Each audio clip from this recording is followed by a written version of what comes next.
celui qui délaisse la prière, est-ce qu'il est musulman ou pas? Alors, on va avoir l'opinion de l'imam Ahmad rahimahullah. Il n'est pas le seul. Il va y avoir avec lui des avis de compagnons. Par rapport aux compagnons, ce qu'on va trouver quand on va analyser, c'est qu'ils disent que c'est du kufr. Tarkus salat, c'est quoi? Kufr, c'est-à-dire que c'est de la mécréance. Mais ce qu'il faut se demander, c'est est-ce que c'est de la mécréance majeure ou mineure? Parce qu'il y a de la grande mécréance et de la petite mécréance. La grande fait sortir d'islam, la petite non. Il y a le grand shirk et le petit shirk. Il y a la grande hypocrisie et la petite hypocrisie. Donc, faut regarder ça en détail. Vous suivez?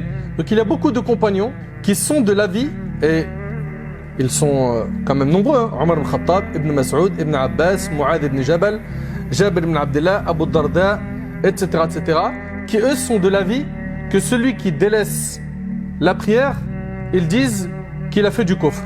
Donc ils ne voyaient pas une chose, hein, parmi les actions quand elle était délaissée comme étant du kufr, à part la salat. Maintenant la question c'est, est-ce qu'il parle ici de grande mécréance ou de petite mécréance? C'est ça qu'il faut analyser, c'est ça qu'il faut décortiquer, ok? On a le hadith que vous connaissez sûrement, où le prophète sallam il dit le pacte qu'il y a entre nous et eux et la prière, celui qui la délaisse aura certes mécru, rapporté par Tirmidhi selon Bouraïda. Donc en lisant ce texte, on comprend quoi? Ça c'est un parmi les arguments de l'imam Ahmed, il y en a d'autres, hein.